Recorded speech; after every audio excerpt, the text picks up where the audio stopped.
আসসালামু আলাইকুম। আজকে আপনাদের সাথে আমি আছি ছোটু মান্না। আর আজকে আছে আমি শিবপাশা, আজমিরিগঞ্জ শিবপাশা যাকে বলা হয়। আজকে আমি কিছু নায়ক এবং ভিলিয়ান সাকিব খানের কণ্ঠ নকল করব।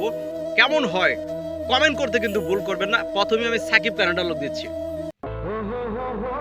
আসসালামু আলাইকুম। আরে ভাইজান, দেশটা কিভাবে চলবে? আরে লুকিয়ে লুকিয়ে পাড়াগুলা কাচ্ছে প্রেমের দানা, আর কেউ জানে না ঘুমের ঘরে। আরে লুকে আছে শোনা, আমি সাকিব খান। বরবাদ সিনেমার আরে শুটিং তো চলছে। আরে কেমন হয়েছে বরবাদ সিনেমা? একটি কমেন্ট করবেন। ঠিক আছে, এখন আমি মান্না ভাইয়ের কাছে চলে যাচ্ছি।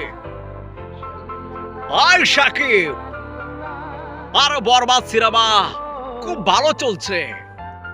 আজকে আমি চুচু মান্না, আমি একটা রেখে গেলাম। আর তুই তাকে দেখে রাখিস। এই সাকিব, কথা ক। আরে ভাইজান, আপনি চিন্তা করবেন না, বাট আমি চুটু মান্নার অবশ্যই খেয়াল রাখবো। থ্যাংক ইউ সাকিব ভাই, আপনি আমাকে খেয়াল রাখার জন্য। হ্যালো বন্ধুরা, এখন আমি চলে যাচ্ছি সরাসরি মিশা সদাগরের কণ্ঠে। মিশা সদাগর কিভাবে ডায়লগ করে ফলো করুন। এই বেটা, এই ছোট লোকের বাচ্চা, মুখে লাগাম দিয়ে কথা কো, লাগাম দে। এই বেটা, তুই জানিস না আমি মিশা, আমি কিন কোবরা, দুরাই সাপ না।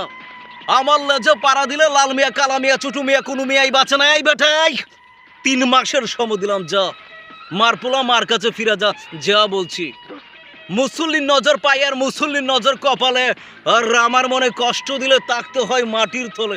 এই বেটা, এবার কথা কো দিলদারের সাথে। আহারি, আজ আমার কপাল খারাপ। নার্সিন, তুমি আমারে ভালোবাসো। তোমার লাইগা এই বুকের ভিতর গুদু গুদু গুদু গুদু করে হাহারি কেমন করে হাসে, আমার ভাল লাগে না। হ্যাঁ বন্ধুরা, এখন আমি কথা বলবো